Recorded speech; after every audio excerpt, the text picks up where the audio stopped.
Sejam todos bem-vindos a mais um vídeo aqui do canal. E nesse vídeo vocês estarão me acompanhando ao longo do restante desse mês de junho. Hoje é a 13, eu acho que hoje é a 13. É um sábado. Hoje é o primeiro jogo do Brasil na estreia da Copa do Mundo. Tô muito animada. Agora, nesse momento, estou assim, não exatamente nesse momento, né? Mas tá passando aqui de fundo o surf, que eu também estou acompanhando e gostando muito das etapas. E eu acabei de finalizar um vídeo e já tô começando esse daqui, onde eu estava lendo os Buddenbrook, e eu vou dar continuidade a essa leitura aqui nesse vídeo com vocês. Eu também tinha iniciado a leitura de Humilhados e Ofendidos, também vai ser continuado aqui. E eu também tenho aqui Cujo, do Stephen King, e no Kindle eu tenho mais alguns livros que eu quero ler. Um, inclusive, eu já comecei, que foi Cidade de Jade. Eu li 14% do livro. Eu tava gostando demais, apenas não dei continuidade por conta dos outros vídeos que eu estava, dos outros livros que eu estava lendo para outro vídeo. Mas aqui durante esse vídeo vocês vão me acompanhar terminando essas leituras aqui, provavelmente, e começando as leituras e finalizando a que eu já comecei no Kindle.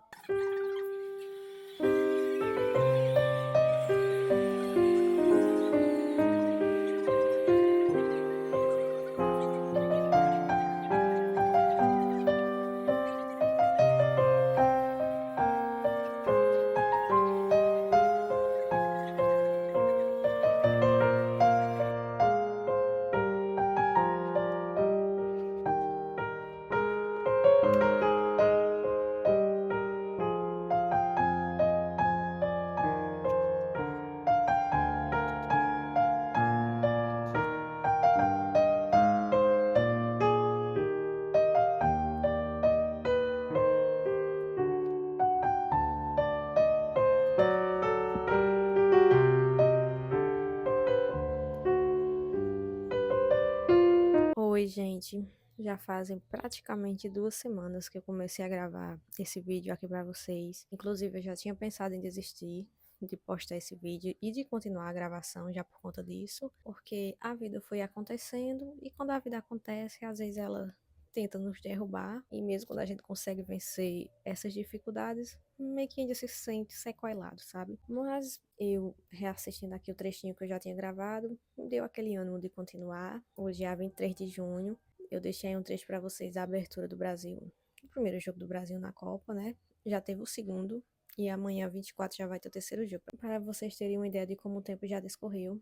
Já tá tendo surf aqui no Brasil. A etapa tá sendo aqui no Brasil. Já tá praticamente para encerrar também. Esse final de semana agora é o último aqui no Brasil. Depois vai ter uma pausa para as férias e vai continuar em outro país. Mas agora, em se tratando das leituras, eu finalizei a releitura de Os Buddenbrook. E que delícia que foi essa releitura. Que leitura boa, satisfatória. Que assim como da primeira vez que eu li, me fisgou completamente da primeira até a última página. É um livro assim com uma saga familiar realmente incrível. Esse livro, quando o autor apresentou para ser publicado, ele foi negado o manuscrito por conter mais de 1000 páginas, vocês acreditam? E ele negou veementemente, o que eu só tenho a agradecer por ele ter feito e essa obra ter chegado completa até nós. E se você gosta assim de sagas familiares intensas, personagens com profundidades e ao mesmo tempo muito superficiais, eu tenho certeza que você vai gostar muito dessa história. Quando o Thomas Mann começou a escrever esse livro, ele tinha 22 aninhos só.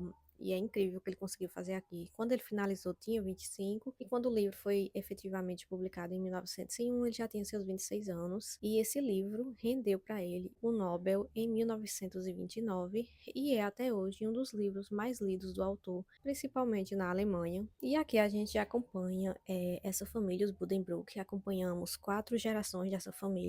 Ali que é uma família bem abastada do norte da Alemanha. Eles têm um comércio de trigo. E quando a gente começa aqui a história, eles estão ali no auge da riqueza, da influência, ali onde eles moram, são pessoas que são muito invejadas no seu cargo, nos seus casamentos, no seu convívio social de um modo geral. E esse livro também tem um alto teor autobiográfico, porque o autor se baseou na história da sua própria família para escrever o livro. E uma curiosidade que eu acho bem interessante é que praticamente esse livro foi escrito do final. O final do livro foi o que deu a ideia do autor escrever o livro como um todo, porque ele estava escrevendo outra história mais curta sobre um personagem, e daí se desenvolveu essa grande história de Os Buddenbrook. Quando ele escreveu esse final do personagem, foi que ele teve essa ideia de um modo geral para escrever um romance desse tamanho. Tem umas partes talvez sejam cansativas por ser muito descritivas, mas ainda assim que eu acho que são muito necessárias à história. E como a gente já começa no auge dessa família e de tudo que eles têm, a gente começa a acompanhar a lenta e fascinante decadência dessa família, que é o subtítulo do livro, Decadência de uma Família. E a gente vai acompanhando como cada geração começa a colapsar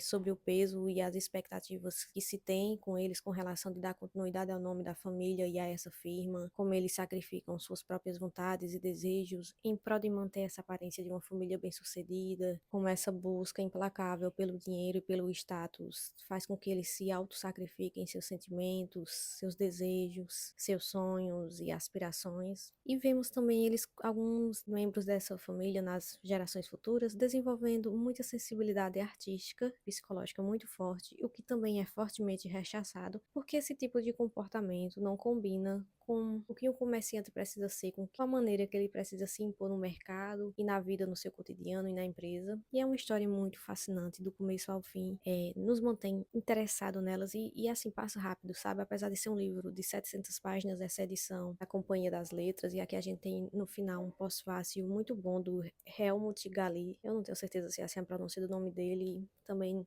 abre a nossa mente também para outras perspectivas da história e outras mensagens que o autor quer passar. E, inclusive, em um dos seus acontecimentos, tem no final do livro, eu fiquei assim muito em dúvida o porquê da decisão desse personagem. Eu fiquei realmente sem compreender. Tendo em vista tudo que eu já tinha lido nesse livro, eu fui pesquisar mais a respeito e a partir daí eu entendi até que ponto vai a vaidade dos membros dessa família, em específico esse membro. Mais uma vez, só posso exaltar o quão essa história e esse livro é bom. E eu tinha falado pra vocês que eu tô lendo, né, A Cidade de Jade no Kindle, e eu resolvi não continuar por agora esse livro, porque eu tô com muita vontade, depois que eu pesquisei também mais sobre prosseguimento da história, e eu fui bem interessada em ter as edições físicas, então eu vou deixar pra continuar quando eu tiver com o livro em mãos, porque se tiver alguma marcação, anotação que eu quero fazer, eu já faço logo na edição física. E daí eu comecei o segundo livro da série da Empregada, eu vou chamar assim, vou deixar aqui a capa pra vocês, porque eu não lembro o título do livro agora. Aí eu já comecei, não sei exatamente em que parte, porque eu comprei o e-book.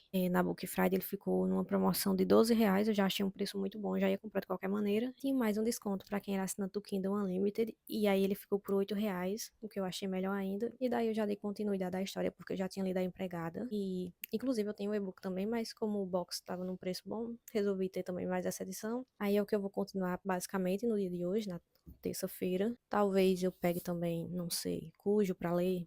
Talvez não, mas eu ainda quero ler até o final desse mês, que é, no caso, até terça da semana que vem, tem mais uma semana, e ler mais um pouco de Humilhados e Ofendidos do Dostoiévski, que eu ainda não avancei nem um pouco nessa história, e espero que em breve eu volte aqui com mais atualizações para vocês e que eu consiga gravar mais para esse vídeo.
E já estamos no início de julho e eu já vou começar novas leituras. Mas antes, deixa eu atualizar vocês. Eu terminei O Segredo da Empregada e eu achei uma leitura ok, divertida. A Empregada é o que eu mais gostei até o momento entre esses dois. Ainda eu vou ler o terceiro, provavelmente agora em julho. E como vocês viram, eu adquiri a Ilíada e a Odisseia de Homero. Já iniciei, ainda estou no primeiro canto.